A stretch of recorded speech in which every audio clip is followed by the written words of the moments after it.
Okay, Nurse Max, I'm back. Today we're going to talk a little bit about work-life balance. We're going to talk a little bit about some of the lessons that I've learned that brought me to my understanding of what it means to have a somewhat semblance of a normal life following nursing, and some of the life lessons that brought me here. So as I look back, my work-life balance lessons kind of began in the military. I was in the military for several years, and in the military, your time really isn't your time. Your time is dictated by the powers that be, the situations that occur, and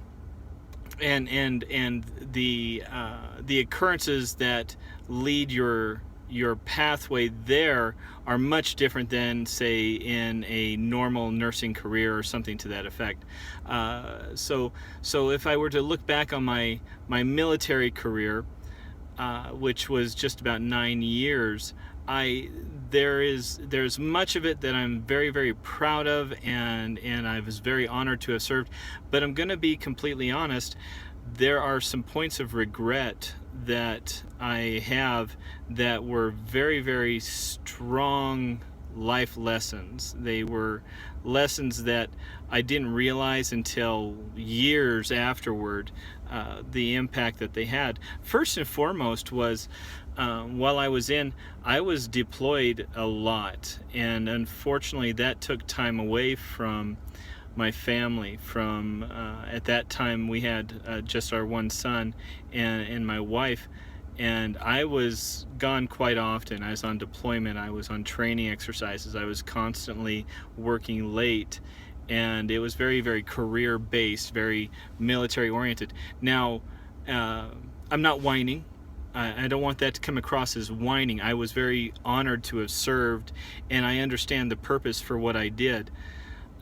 So I don't regret that. I don't regret serving. I don't regret the camaraderie. I don't regret the service to our nation.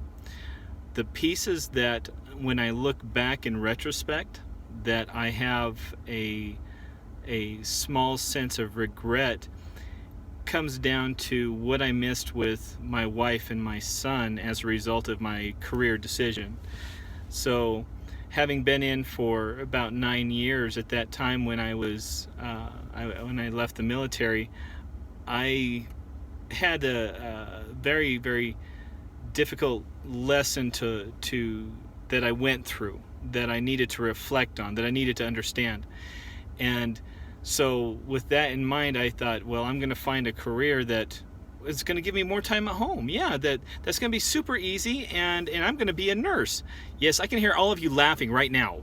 Believe me, inside, my inner soul right now is laughing, mocking me. Yeah, inside, I'm going, what was I thinking? No, I am very fortunate. As you become a nurse, as you go to school, there is this process in which the life is drained from every piece of your soul, and all that's left with you is this little cinder of a nursing individual that, when you graduate, you have to somehow nurture, right? You got to nurture this nurse back into a human being, because for years they have had all of their time, all of their commitment, all of their process and their brains and their soul and their emotions tied into becoming this nurse. And now that they have graduated and achieved this astounding accomplishment of becoming a registered nurse, now they have to learn how to live with that, and how to implement the tools of their trade, and get out there on the floor and learn more, because it doesn't just stop just because you stop going to school. Now they have to go out there and become a nurse, but not only become a nurse, but be reintroduced to their family, to their life. So this is that work-life balance, and for many nurses, that first, I want to say 2 to 3 years, at least it was for me. I can only speak from my own experience. I couldn't say no.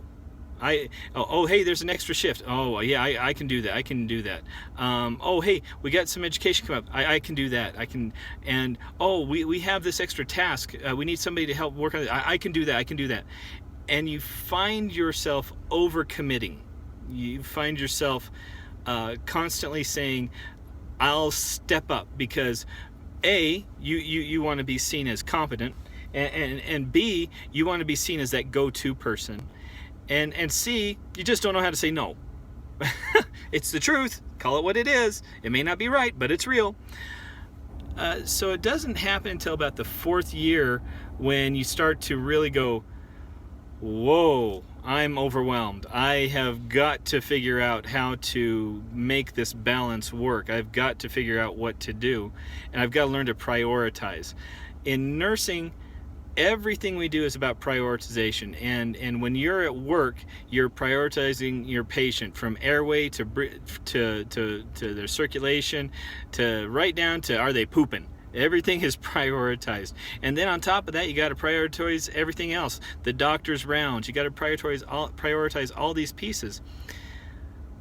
And yet, at the end of that shift, you need to prioritize family. You need to prioritize yourself.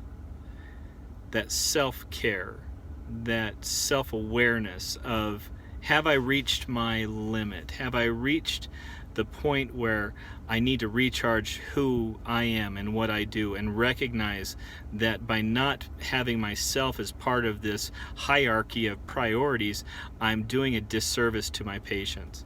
You reach that realization, and then when that comes along, and unfortunately some people will see it as selfish, and to those people, I would encourage them to look inward, and I would ask them, are you focusing on what you do or who you are? A good example of that, I do nursing, I go to work. At work, I have tasks that a nurse does. At work, I'm a nurse. When I'm home, I'm a dad. I'm a husband. I'm a son. I'm a brother. I need to be able to separate that and have this balance that allows for both. So today I just want to talk a little bit about that, and really encourage people to not feel guilty when they make those decisions, those hard decisions. They're very, very difficult decisions, to say, I am a priority. I am deserving of time and investment, and not just investment in making myself a better nurse, but investment in making myself a better person, a better father, a better mother, a better spouse. I am worthy of that. My patients are my priority when I'm at work, but when I'm home, I need to be able to divest myself and somehow or another recognize and appreciate the time I have with my family, and with yourself, because once again, you have to be able to say to yourself, I need me time. I need, whether it's reading a book, going for a run, playing a video game, meditating, whatever. That self-time is so important. So really take the time, make the investment, recognize your limits. Don't be afraid of the word no. Don't be afraid of that word, because that's a good word. It says, maybe not no, but say not at this time, or something to that effect. Because it's not saying you're incapable, it's saying that you're recognizing a limit. So I don't know if this is rambling or not, and I hope that this kind of helps some folks realize the importance of maintaining that self-awareness and that self-care, because it is vital to your nursing being as well. That comes from Nurse Max.